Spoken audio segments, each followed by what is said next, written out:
So another discussion I'd like to have with you about using cross join. We have learned cross join and inner join. We learned that cross join is kind of a union of all combinations of rows. Inner join is an intersection of the rows where the column values are required to align or to be equal to each other.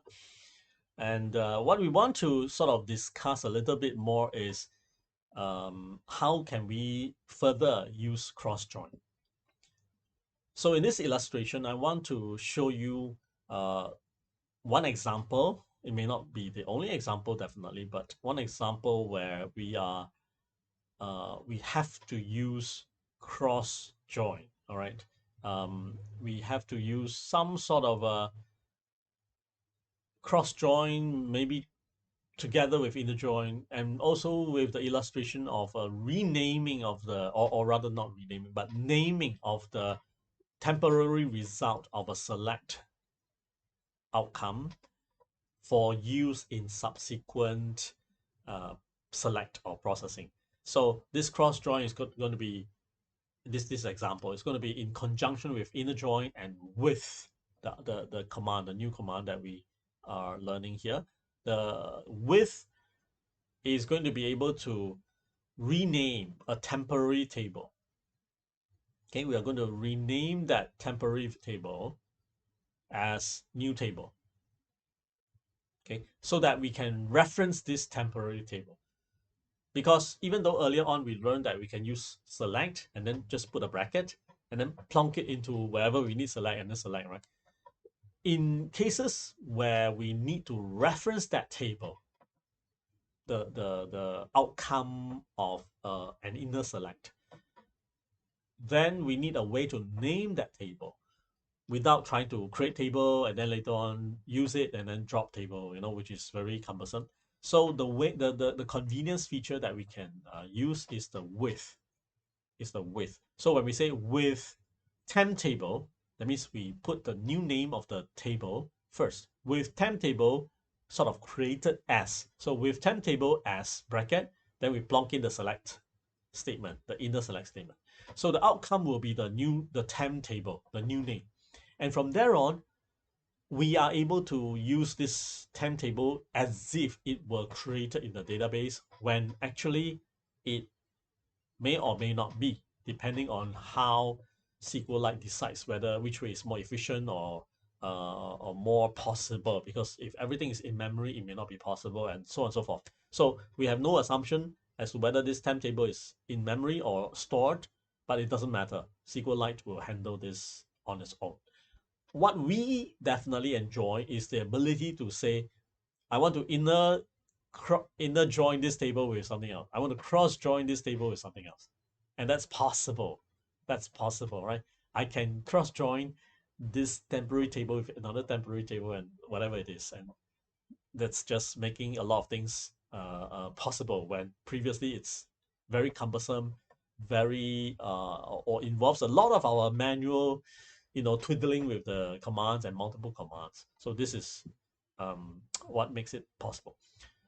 So what's the big deal? The big deal is, first of all, let's revisit the previous inner join, right? We had the group by statement. We created the outcome. Can you give me a table of the total expenditure to date of each customer by name? Yeah. Then what would be the business reason for us to do something else from here on? We might ask, what's the difference in total spending between customers Mary and Bill? Now remember, the input is always based on name, because the manager, supervisor, or even ourselves, we wouldn't know or memorize what's the customer ID of Mary and Bill. So we will reference by name, yeah? So here's a very innocent business question, which is very appropriate and practical. What's the difference in total spending between these two named customers, Mary and Bill? It's a very simple question, but if you think about it, how do we start?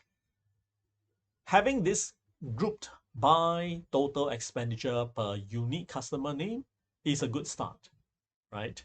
then what we want is to say Bill, that column, that row, look at the SX column, minus Mary, and look at the SX column, minus. So that is what we want. So how do we refer to this temp table? Here's where the with comes in. It says with new table as a named after the result of select everything group by. That means this whole chunk being plonked into here, right? Even though it looks humongous, we know what it says. It's very simple. So the whole chunk of this that produces this temp table, we plonk it in and actually label it as temp table or anything you want. And then from here, what we want to do is we follow through with under this context where temp table refers to this content here. We continue. There's no comma, no semicolon, whatever. It's a single statement. Single statement makes it very efficient for the server to totally understand the context, then perform. Rather than one statement, it finishes everything and then discards all working results and temporary results, and then reinitialize everything all over for the next statement, right? So here we have select T1 star table 1 all the columns, comma table 2 all the columns. From temp table, from which table? From this temp table, which is this temp table. But wait, it's not done. We are calling this temp table as T1 cross join with temp table as T2. Let me say again. This temp table now gets two references, not two copies, but two references. So it's called temp1, T1 and T2. T1 and T2 both point to the temp table. Okay? Two references point to the same content. It's a bit like two data frame. df1 equals to df2. So remember that assignment is by reference.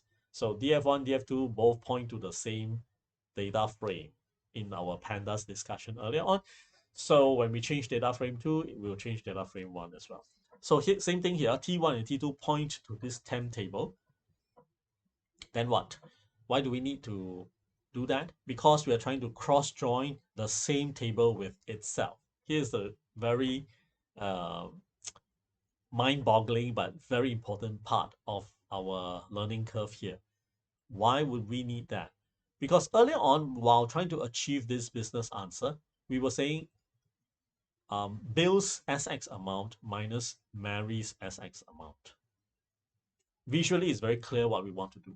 But what we want to do then is to sort of say select where name equals to Bill, select the SX, and then minus where name equals to Mary, select the SX, and then minus this off. So we cannot say that naturally in select, right?